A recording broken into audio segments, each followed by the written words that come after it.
so much for the time to attend this afternoon's very quick meeting lang naman about the CCAP grant application. So I am Renz Anthony Sumapal from Commission on Higher Education, Regional Office 12. I also have team members, and my direct supervisor is Engineer Jacob Fontanilla. No, but he can join with us siguro sa future meetings. All right. So CCAP is scholarships for staff and instructors knowledge and advancement program. So ito po yung pumalit sa SGSL or yung Scholarship for Graduate Studies Local na implemented last 2016 until 2022 actually. But CCAP grant was crafted last 2020 pa po. Nagkaroon na ng revisions, iba po yung pangalan niya before, and last year, finally, nagkaroon po tayo ng approved grantees for the CCAP grant. Okay, so CCAP grant or the scholarship, the CCAP scholarship grant is intended for teaching and non-teaching personnel of higher education institutions who wish to pursue their master's and doctorate degrees. So the objectives of the grant is, of course, still to mitigate the impact of the K-12 implementation on higher education personnel, increase sustainability of HEIs, strengthen continuing professional education and professional advancement in view of curricular shifts, and of course, to improve faculty qualifications, graduate degrees, to increase competitiveness compared to our ASEAN neighbors, of course, mga Thailand, Vietnam countries.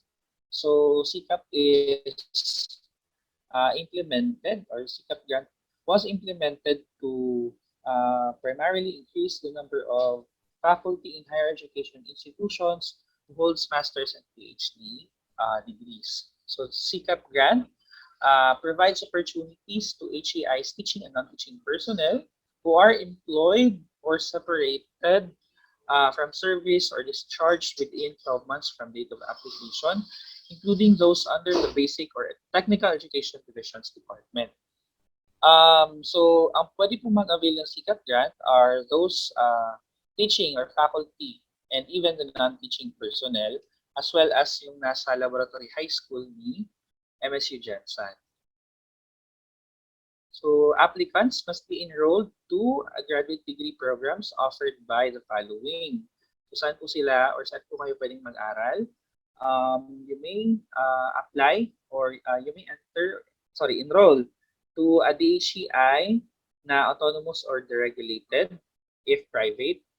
Pag SUC, at least level 3, or an HEI who is a host of a Center of Excellence or Center of Development program, or a program whose equivalent undergraduate program is accredited as program level 3 or higher. So ito po ang qualifications ng isang institution kung saan po kayo pwedeng mag-enroll. For Region 12, we have 4 DHEIs. MSU is automatically a DHEI. May finalize na lang po kami ni Doc Ava, no, para maka-accept na po talaga siya ng grantees for the CCAP grant officially. So aside from MSU, we also have Notre Dame of the Jangas University, Notre Dame of Marbella University, and University of Southern Mindanao. If ever po na hindi siya autonomous or deregulated or at least level 3 or higher, halimbawa si Notre Dame University, since nasa Cotabato po siya, pwede din po mag-aral doon. So modes of implementation natin, we have delivering HEI or DHEI model. These are for graduate programs which are offered by partner HEIs with MOA, with a commission. And for individual model, for graduate programs which are offered by HEIs duly recognized by the commission and have demonstrated a good track record. So since pwede lang po kayong mag-enroll sa DHEIs identified by the Commission na naka-meet po ng qualifications or ng criteria. Pwedeng, if ever na yung school na you are enrolled to or doesn't have a MOA with CHED or with a commission, pwede pong mag-apply through individual model. No? Halimbawa sa NDU kasi hindi po siya nasa Region 12 na institution. And we have two scholarship type, full-time and part-time. Full-time scholars are intended for those who shall pursue the grant under full-time study and shall take the full academic load per term as approved in the study plan. So meron po tayong study plan and the study plan will define ilang units po yung iti-take or i-enroll ni grantee and until when po kailan mag-end yung program ni grantee. And for part-time scholars, these are intended for applicants who may undertake teaching or workload up to the maximum set under the eligibility criteria and shall take part-time academic load per term as approved in the study plan. So we'll discuss later po kung ano po yung mga benefits no, or difference ng dalawa. Ayan, so for DHEI model, the tuition and fees are paid directly to the DHEI through a send bill arrangement. So meron po silang dapat i-submit sa commission. While sa individual model, the tuition and fees are paid through reimbursement by the grantee. So yun po yung difference ng dalawa. And again, yung HEIs po natin with MOA are the following: NDU, NDMU, MSU, and University of Southern Mindanao. And these are just the programs that they are offering. Now, financial privileges for Masters and PhD under the full-time study. Ito po yung kanilang ma-receive tuition and other fees are the actual tuition and other fees. Depende po kung saan kayo na DHEI mag-enroll.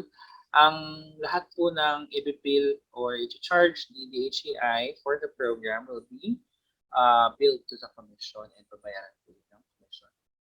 For the living allowance, since full-time study requires release from your institution, meaning dapat ay naka-study leave po kayo or you undertake the program on a full-time basis. Ang living allowance per masters ay 37,000 per month. 37,000 per month. And for doctorate, it's 50,000 per month. So, kung we sum it up, ang doctorate po ay 600,000 per academic year.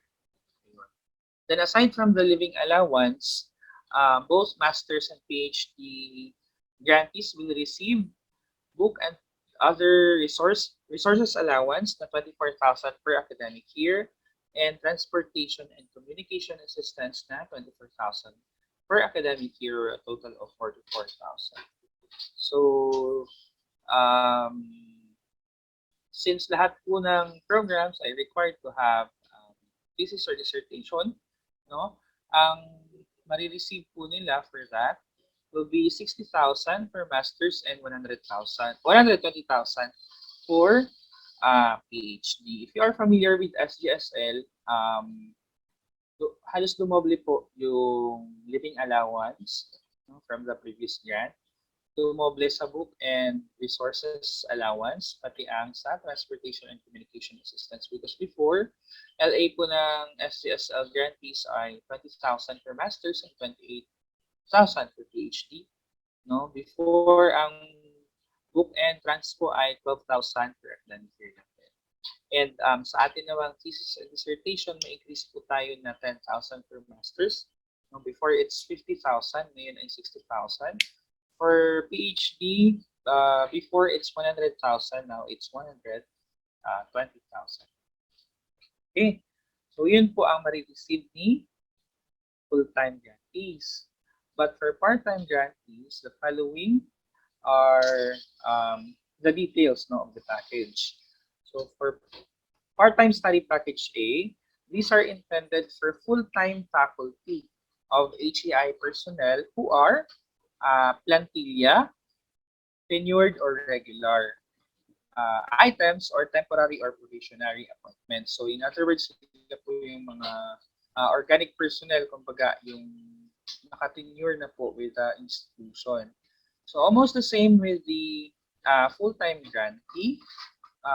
Tuition and other fees, no, actual, for both masters and PhD, yun po yung marireceive nila. However, sa student subsidy, ang marireceive lang po nila is 40,000 pesos per term for masters. So hindi po siya per month, that's for the entire term, no, ng study. And 50,000 per term for the PhD. So aside from that, yung coverage of student subsidy, book subscription, learning materials, expenses, transpo, and accommodation if applicable, as well as the communication or connectivity expenses. So for thesis or dissertation or capstone project allowance, ang marireceive po na master's degree, master's grantee ay 60,000 and 100,000 for PhD. So aside from that, this is also applicable to full-time grantees, yung research support grant po natin na 50,000 and 100,000 for masters and PhD respectively. So pag meron pong research publication si grantee, so meron tayong binibigay na research publication incentive for up to 2 publications. Pag ISI Index Scopus or Web Science publication, that's 50,000. And pag peer-reviewed journal, that's 30,000. So another benefits that the Commission is giving is mentor's fee, no? For the projects or for proposals na nabigay po ng ating grantee. So pag master's po, meron pong 36,000 na mentor's fee, and for doctorate, meron pong 72,000 mentor's fee. So yun po yung sa package A. For package B is intended for full-time contractual or contract of service faculty of HEI, of higher education institutions. So yung mga COS po ninyo na hindi pa po permanent with MSU, they may apply for part-time study package B. So ang ma-receive po nila are the actual tuition and other fees. Sa educational support, it's 40,000 per term for masters and 50,000 per term for doctorate, as well as coverage of student subsidy. So yung PCBA po natin. So ang natanggal lang po sa sa package B are the research incentives. And for part-time study package C, this one. These are intended for part-time contractual or contract of service faculty. So kung meron po kayong part-timers, no, na under contract of service, ito pong package ang pwede nila ma-avail. So still is the actual tuition and other fees, no, depende kung saan sila mag-aaral, plus 20,000 per term for masters and 40,000 per term for doctorate. So eligibility po natin, no? Full-time study eligibility criteria, of course, must be a Filipino citizen. Applicant is teaching or non-teaching personnel who are employed or separated from service or discharged within 12 months from date of application, including those under the basic or technical education divisions or department by any of the following HEIs. So,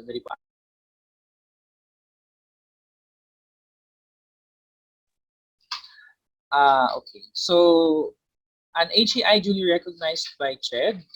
So, of course, MSU is recognized by CHED, so you may apply. Or if meron po kayong kilala na nagtuturo sa MPHT or sa BARM, they may also apply.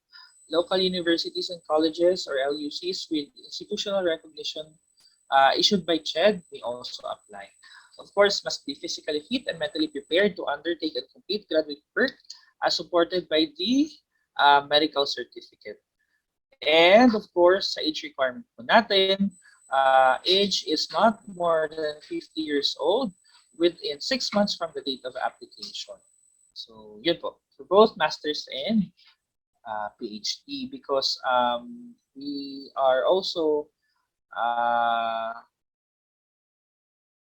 checking, no, na, or we are also ensuring na makakapag-return service pa po si grantee after ng completion ng grant sa kanyang institution.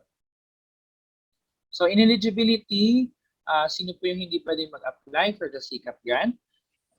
These are the following: applicants with existing government-funded grant or scholarship. So, hindi po pwedeng mag-apply if you are a grantee of SGSL or other organizations such as the OST. So, kung meron pa po kayong ongoing grant doon or hindi pa po kayo cleared, you are ineligible to apply for the CKAP grant. Also, applicants who fail to disclose having a relative up to 4th degree of consanguinity or affinity to any CHED employee in CHED regional office where the application is being processed. And if ever na may kamag-anak po kayo dito, pwede naman po if dito pa rin kayo sa region pa mag-aaral, no? But your application will be processed in the central office. Or you may apply for the grant through another region, about region 11 or 9, 10. So aside from, of course, Manila and Cebu regions, so pwede po kayo doon mag-apply. Further, applicants employed on a full-time basis in a non-HEI agency or institution and for the duration of the study. So, halimbawa po,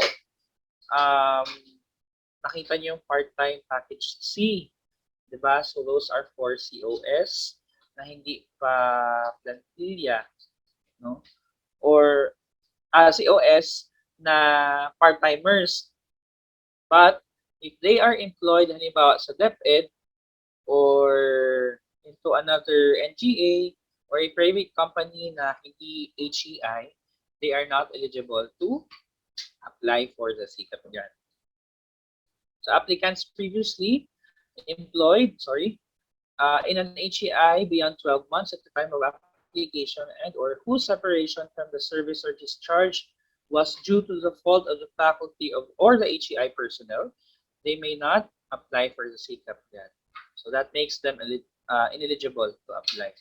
Further, applicant holding a degree in the same degree level being applied for, so hindi na din po pwedeng mag-apply. An example, applicants applying for scholarship to pursue a doctorate degree must not already possess a doctorate degree. So give chance to others, no? Kasi ang budget po per grantee ay millions. So, bigyan po natin ng chance ang iba to study and to further their expertise, no? Since meron na po kayong degree for that. Or halimbawa may masters po kayo na hindi align sa inyong undergraduate, required pa din po kayo to to continue your studies directly for PhD since may master's degree na po yung applicant. Further, applicants enrolled in more than one graduate program, so dito sila pwedeng mag-apply. And applicants who do not fulfill any of the qualifications provided in the policy, including non-compliance or incomplete submission of documentary requirements. So, pag hindi po namin na-receive yung full application, that makes your application ineligible. So, for part-time study, of course, must be a Filipino citizen. The applicant must undertake and complete the graduate studies in an eligible graduate program offered by the designated DHEI. So part-time study are offered under the HEI model lang po. The CKAP grant for part-time study shall only be implemented through the DHEI model. So letter C, the applicants must be a teaching and non-teaching personnel, including those under the basic or technical education, who wish to pursue and complete a graduate degree on part-time basis or part-time study. They must be existing personnel of any of the following HEIs with a plantilla or regular item, including those with temporary appointment or those with contract of service or contractual employment status. So, same po kanina, of course, must be recognized by CHED, ang HEI. The HEI must be duly recognized by the MBHTE if din po sila nagtuturo. Or a local university and colleges with institutional recognition issued by the Commission. Further, sa employment status of applicants, for full-time faculty or HEI personnel with plantilla tenured items with minimum performance rating of very satisfactory or its equivalent in the past 3 years of continuous service to the sending higher education institution at the time of your application. For full-time faculty or HEI personnel with temporary probationary appointments with minimum performance rating of very satisfactory or its equivalent for the past 1 year in the HEI, pag COS or contractual naman po, with full-time equivalent teaching load or workload with existing contract to the SHEI at the time of the application, must have a minimum performance rating of a very satisfactory or its equivalent at the time of the application for the past 1 year. Ayun. Then further, finally, part-time contractual or contract of service faculty with an existing contract with the same SHEI at the time of the application and have continuously served the SHEI as full-time or part-time faculty for 3 cumulative academic years with a minimum performance rating or student evaluation of teachers very satisfactory or its equivalent. Further, eligibility requirement for part-time study for applicants classified under D1, D2, and D3, the proposed thesis or dissertation must be aligned with the research and development agenda of either the SHEI or the DHEI as attested by the president or its equivalent. And must secure a permit to study from the SHEI president or its equivalent and duly endorsed by the Faculty and Staff Development Committee or its equivalent. Of course, must be physically fit and mentally prepared to undertake the complete graduate work as supported by a medical certificate. And for applicants classified under C1 and C2, age is not more than 50 years old within 6 months from the date of application. So, for example, will not turn 51 in the next 6 months from the date of submitted application.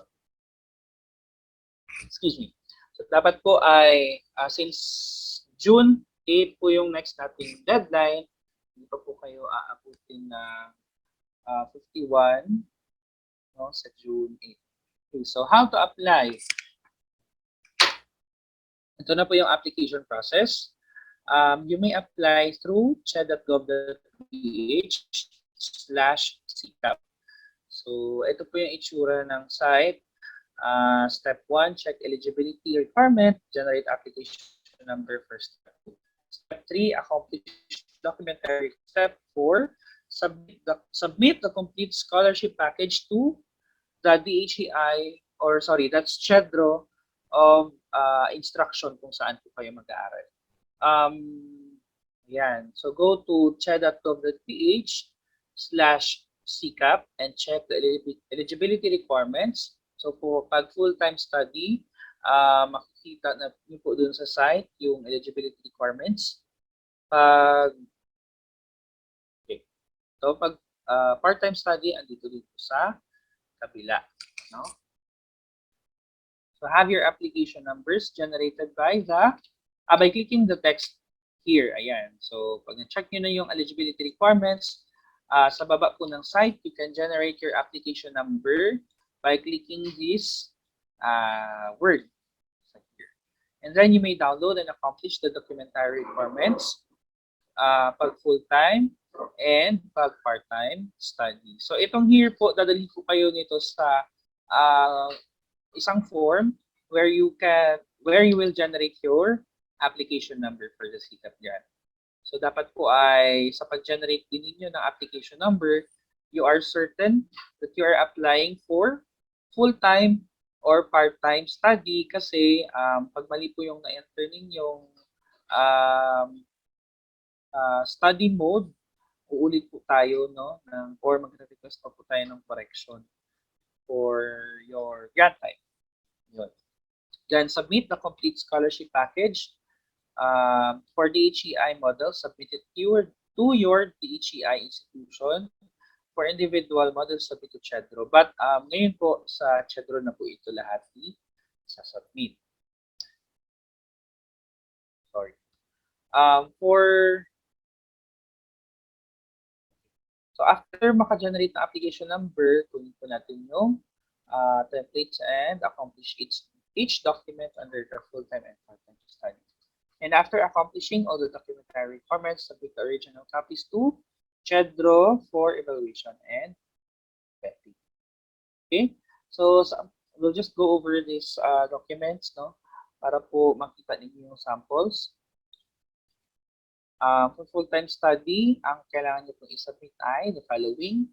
Madami lang po ito sa listahan, but madali lang din po itong ma-comply. So, of course, application form, CV, Certificate of Employment, Certificate of Eligibility and Undertaking, release form or certification issued by your head of HR or its equivalent, attested by the president or its equivalent for full-time study, certification from previous employer that the separation from service or discharge is not due to the fault of the faculty or HEI personnel for those applying as previous employee, proof of trainings attended or published works or research presented if meron, recommendation forms from 3 former professor, peer, and immediate supervisor, and then of course copy of your birth certificate or passport as proof of your citizenship. Medical certificate signed by a doctor, proof of admission, this is very important, to the DHEI or eligible program. Again, linawin po natin, sa SIKAP grant, you must be admitted or ongoing and or enrolled to a DHEI or an institution for you to be eligible. Okay. Then, of course, copy of POR for every undergraduate and graduate postgraduate degree attained, and draft re-entry action plan, copy of valid government ID supporting documents for the provided details in CV and application form, and of course, clearance from CHED or grant issuing government office or agency if naka-avail po kayo ng scholarship before. Okay? So yung mga naka-asterisk po, we have templates for that and you may download that through our website. So for part-time study, it's the same. Application form CV, eligibility and undertaking certificate, certificate from HR and recommended by HEI President or its equivalent containing the following information. Of course, your employment details, including the years of service, the performance rating, full-time or full-time faculty or HEI personnel not the or tenured items for the past 3 years, full-time faculty or HEI personnel with tenured on temporary appointment for the past 1 year, full-time contractual or COS or HEI personnel for the past 1 year, okay? And for part-time contractual or contract of service for the cumulative 3 academic years. Of course, endorsement and permit to study and endorsement of the faculty and staff development committee or its equivalent. Also, the certification from the CHEI or DHEI that the proposed dissertation or thesis is aligned with the research and development agenda of either the SHEI, MSU, or your DHEI, or to the institution where you intend to enroll to, attested by the HEI president or its equivalent if applicable. Further requirements, yung study plan po natin, attested by the DHEI, recommendation forms from the 3, birth certificate or passport as proof of citizenship, medical certificate, proof of admission to the DHEI since part-time study is under DHEI model lamang, your TOR, draft of re-entry action plan. This is using CHED's template. Valid government ID, supporting documents, and clearance from CHED office or other agency na napag-avalan ninyo ng previous grant. So for the application form, this is what it looks like. You can generate the forms through the website that I gave you. Yan, nandito po yung application number. So insert your website's generated application number here. And then if admitted, indicate the degree program and higher education institution sa application form. If enrolled in current term, indicate degree program and higher education institution. So again, please submit the forms na naka-print for a while po.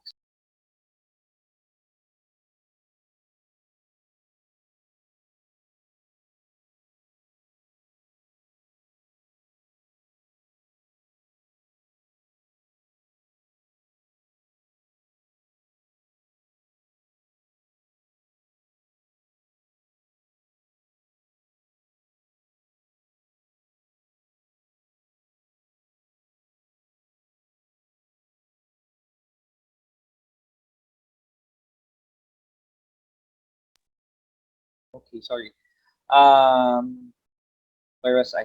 Ayun, requesting po na sa mga mag-a-apply na sana po ay typewritten or printed po yung ating information sa application forms because we are receiving applications na handwritten and some po are unreadable po namin mabasa.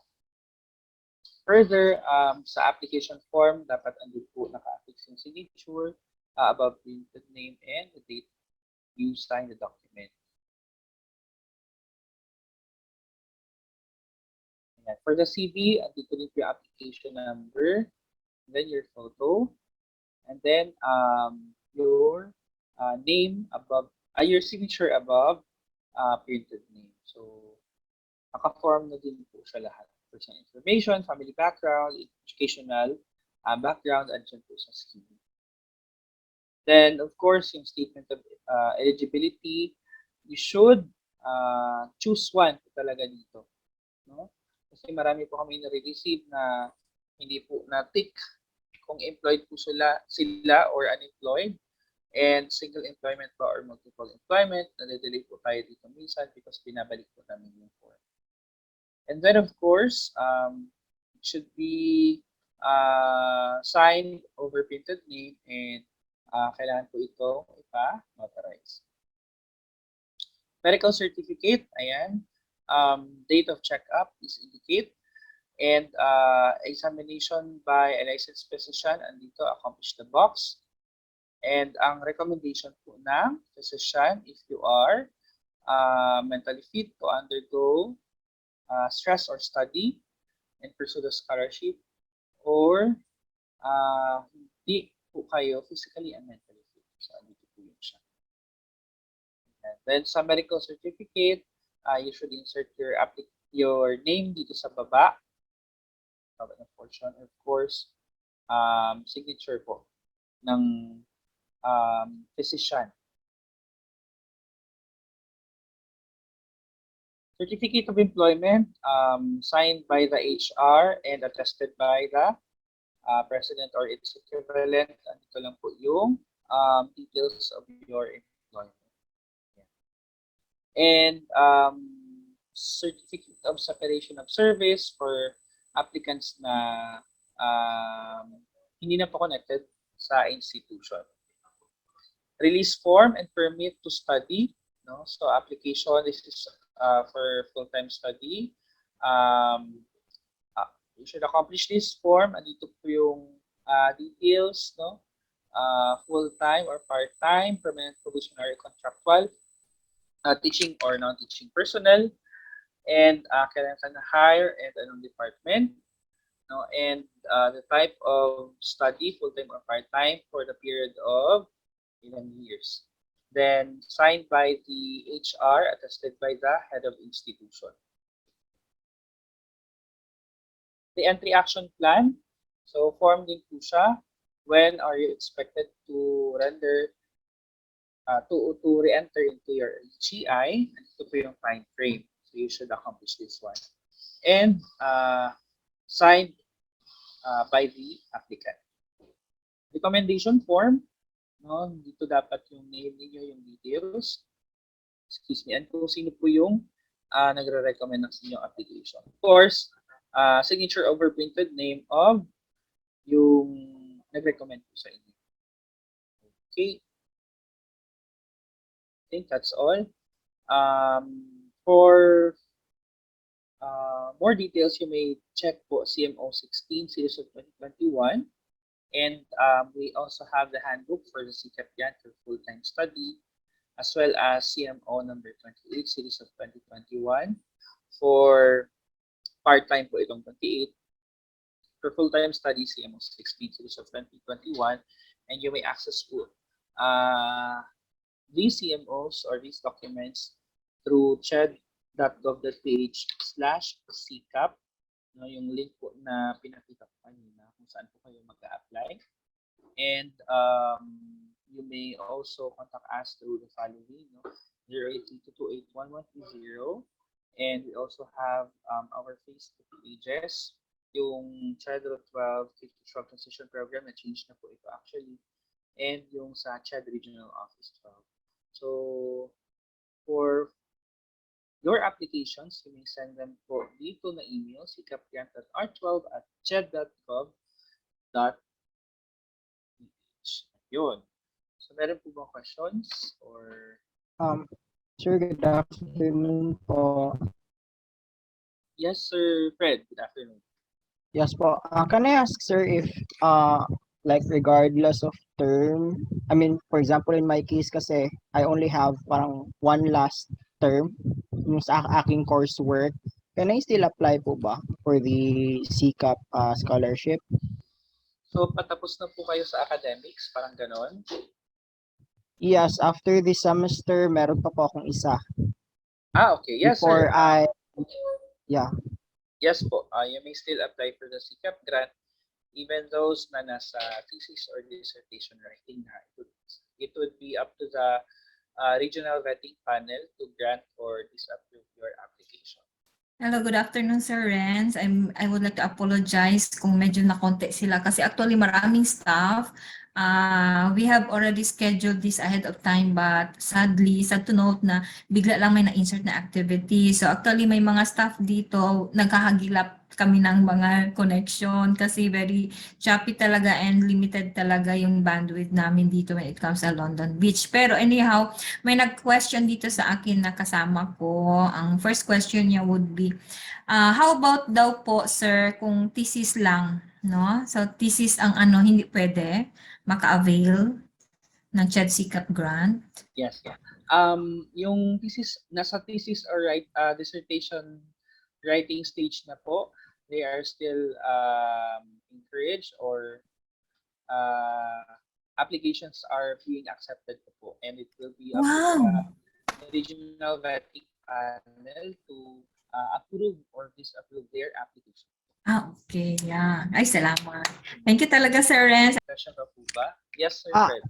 Last question po. In relation doon sa sinabi ni Doc Ava, let's say for example, for students na mag-avail ng scholarship pero nasa thesis, I mean for thesis na lang sila, sir.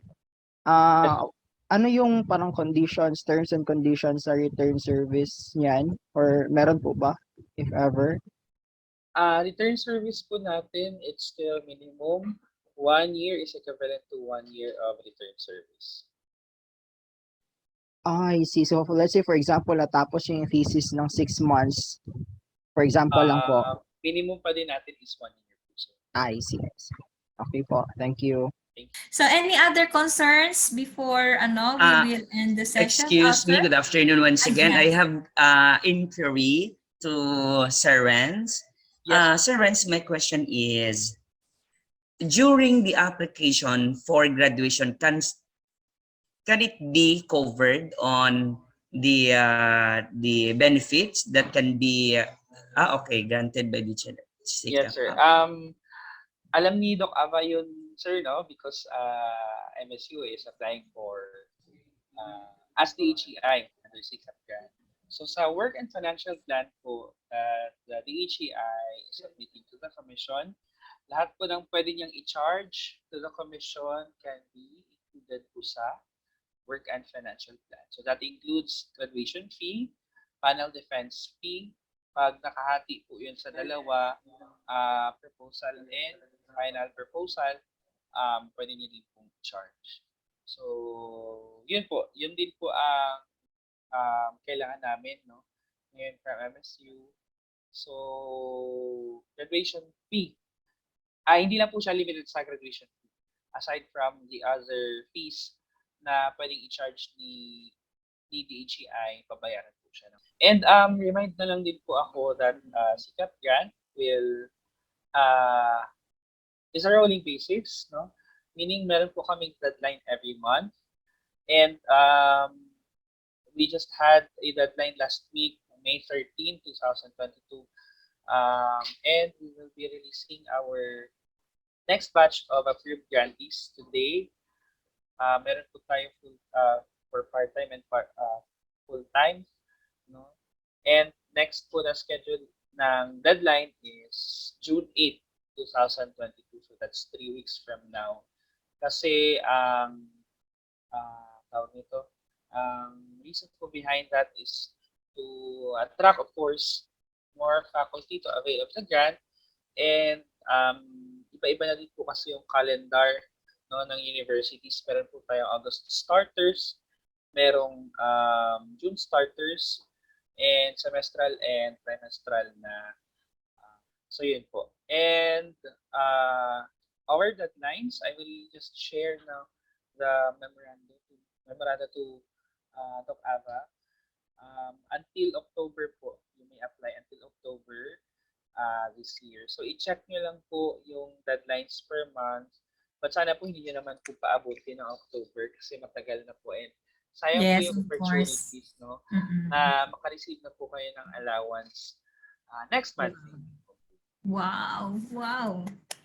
So thank you very much, Sir Ren. So any other questions or queries?